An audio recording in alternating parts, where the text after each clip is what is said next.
delivered through imagery rather than words alone. IRGC linked accounts have circulated video they say shows the U.S. aircraft carrier USS Abraham Lincoln, accompanied by messaging that leaves little room for interpretation.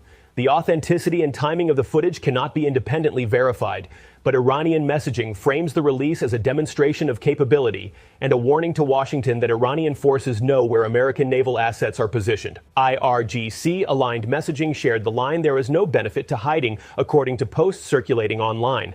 Iran says the footage is not recent, but officials stress the message is about readiness rather than a record of current operations. Iranian messaging frames it as a warning to the United States. Outside observers cannot confirm what operation, if any, the video reflects. What is clear is that Tehran wants Washington to understand that its naval movements are being monitored. The decision to circulate this footage carries multiple layers of meaning. By suggesting that Iranian reconnaissance assets can track American carrier movements, Tehran is challenging the assumption that U.S. naval power operates with impunity in waters near Iran.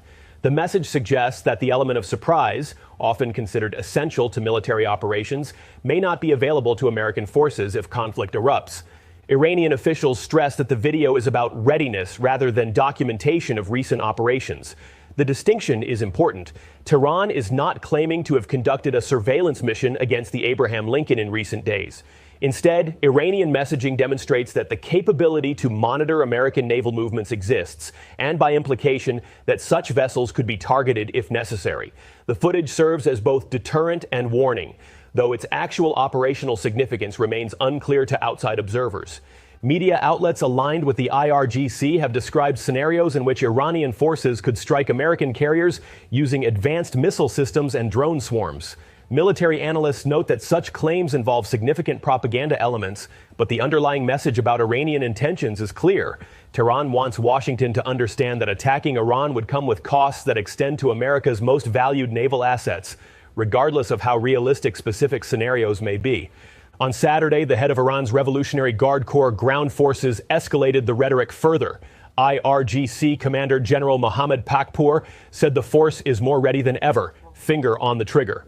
His remarks were reported by Iranian outlets and covered by international media, including the Associated Press. Pakpour said the IRGC is prepared to carry out any order issued by Iran's supreme leadership. The general also warned the United States and Israel to avoid what he called any miscalculation. The warning against miscalculation has become a recurring theme in Iranian messaging, acknowledging the risk that conflict could begin through accident or misunderstanding rather than deliberate decision. In an environment of heightened military readiness on both sides, with American carriers approaching and Iranian forces on alert, the margin for error has shrunk dramatically. Pakpour's statement echoes what Iranian officials have been emphasizing for weeks, that Tehran views the current moment as potentially decisive and is prepared to respond with force if attacked. The reference to the supreme leader's orders underscores that military decisions remain centralized at the highest levels of Iranian leadership, even as operational commanders maintain readiness for immediate action.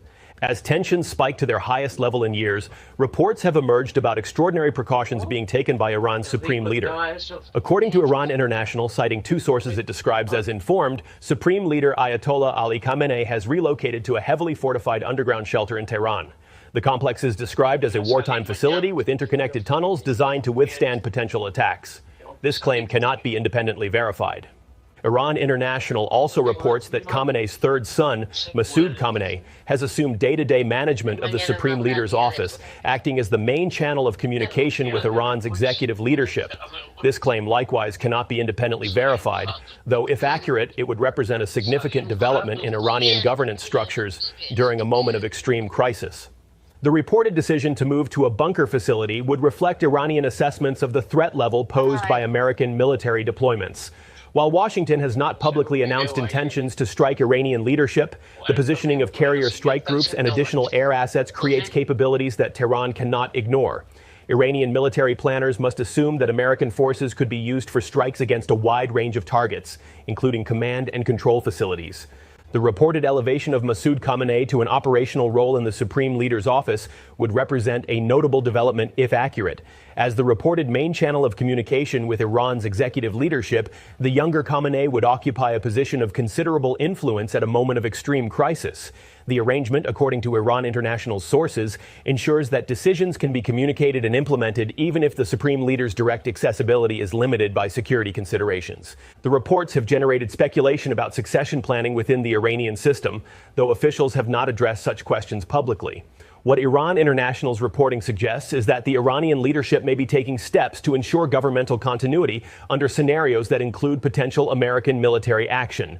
The preparations would reflect both the seriousness with which Tehran views the current threat and the institutional resilience that Iran has developed over decades of confrontation with the United States. Iranian officials have not publicly commented on reports about Khamenei's location, maintaining the strategic ambiguity that characterizes much of Tehran's security posture. The reports from Iran International, which claim sources within Iran's security establishment, cannot be independently verified, but suggest that extraordinary measures may be underway at the highest levels of Iranian leadership. The American naval deployment that has triggered these Iranian responses represents a significant concentration of military power.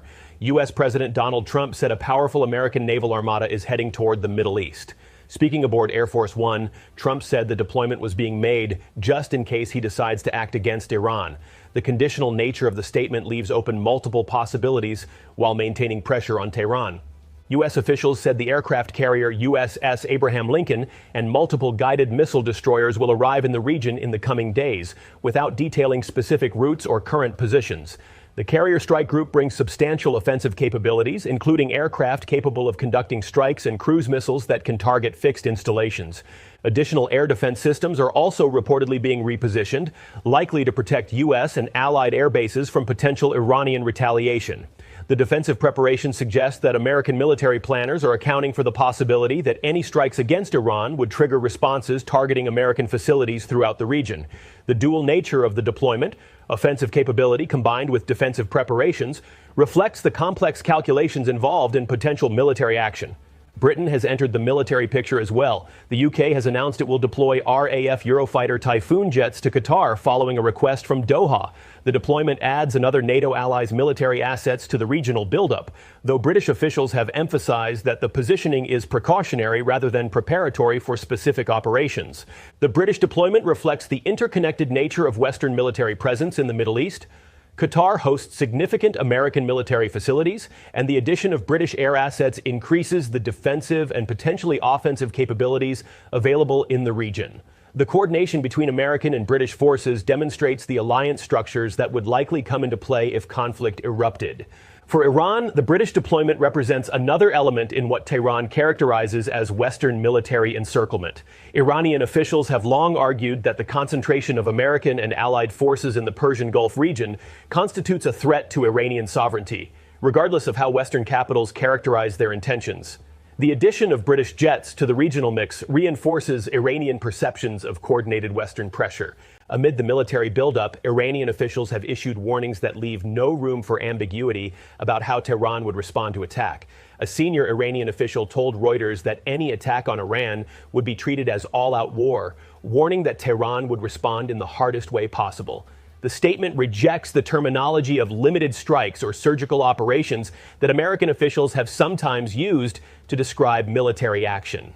The official's warning reflects Iranian military doctrine, which holds that any attack on Iranian territory, regardless of its stated scope or objectives, constitutes an act of war requiring a comprehensive response.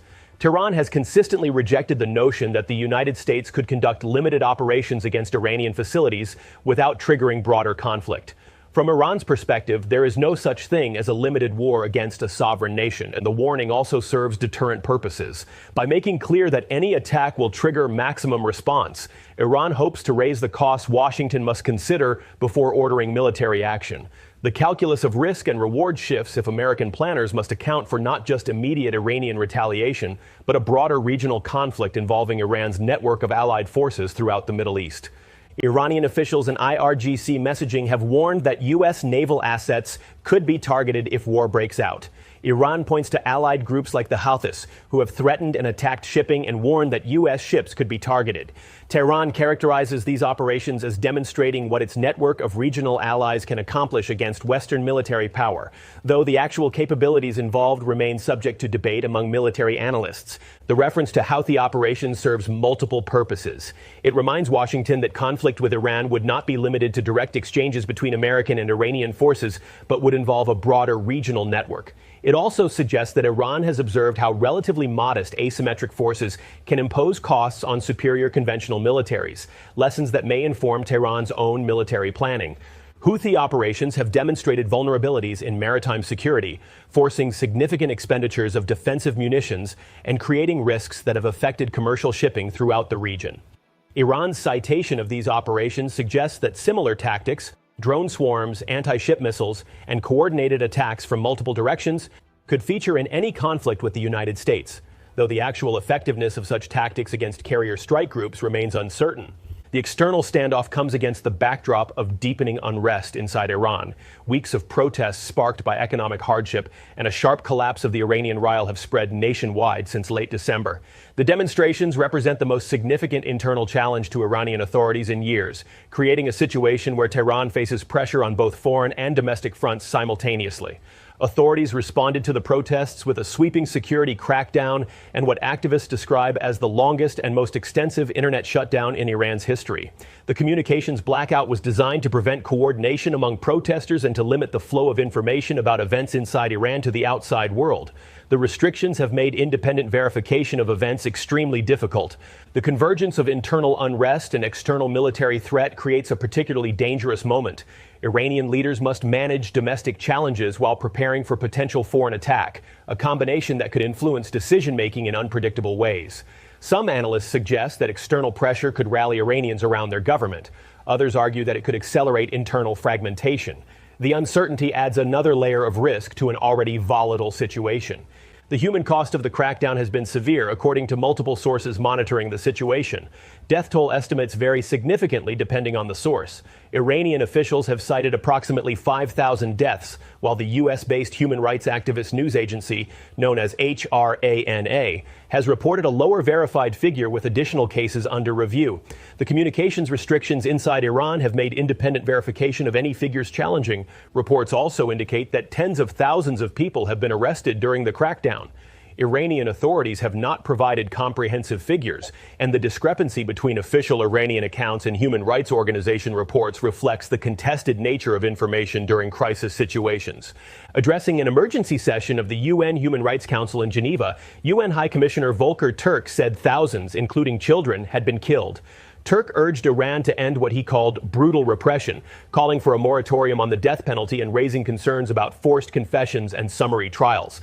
The international criticism has added diplomatic pressure to the military and economic pressures Iran already faces. The UN Human Rights Council session highlighted the international attention focused on Iran's internal situation. High Commissioner Turk's statement represented one of the strongest condemnations from UN officials, calling out specific practices, including what human rights observers have characterized as summary executions and trials lacking due process. Iran has rejected the criticism as politically motivated interference in its internal affairs. Iranian officials argue that the protests were influenced by foreign actors seeking to destabilize the country and that security forces responded proportionately to violence. The competing narratives make assessment of events difficult, particularly given the information restrictions that have limited independent reporting from inside Iran. The UN session also produced a resolution critical of Iran's human rights record, though the resolution faced opposition from some member states. The diplomatic battle at the UN reflects broader geopolitical alignments, with Western nations generally supporting criticism of Iran, while other states argue that such resolutions constitute inappropriate interference in sovereign affairs. The UN Human Rights Council vote produced a notable development when India voted against the resolution criticizing Iran's crackdown. The vote provided Tehran with diplomatic backing from one of the world's largest democracies at a moment of significant international pressure. Iranian ambassador to New Delhi, Mohammad Fadhili, publicly acknowledged India's position. The Indian vote represents a significant diplomatic development because it demonstrates demonstrates that Iran maintains international relationships that can provide cover against Western pressure. India's position reflects its own foreign policy calculations, including energy relationships with Iran and broader skepticism of what New Delhi views as Western use of human rights mechanisms for political purposes. The support is particularly valuable to Tehran at a moment when the country faces isolation on multiple fronts. India's vote, along with opposition from other states, prevented unanimous condemnation and provides Iran with evidence that international opinion is not uniformly aligned against it. The diplomatic dimension of the crisis continues alongside the military buildup. U.S. and Israeli leaders have publicly commented on the protests in Iran, framing them in political terms that Tehran characterizes as interference. President Donald Trump has expressed support for Iranian demonstrators, positioning American pressure on Iran as aligned with the aspirations of ordinary Iranians. The messaging seeks to distinguish between the Iranian government and the Iranian people. Israeli Prime Minister Benjamin Netanyahu has also commented on events inside Iran, saying Israel is closely monitoring the situation. Netanyahu suggested that a different Iran could have different relations with Israel, framing the current adversarial relationship as a function of Iranian governance rather than inherent conflict between the two nations. From Tehran's perspective, the American and Israeli statements represent interference in Iranian internal affairs and reinforce suspicions that the protests are being encouraged or exploited by foreign powers. Iranian officials have characterized the demonstrations as part of a broader campaign to destabilize the Islamic Republic, using economic pressure and information operations to generate and amplify unrest.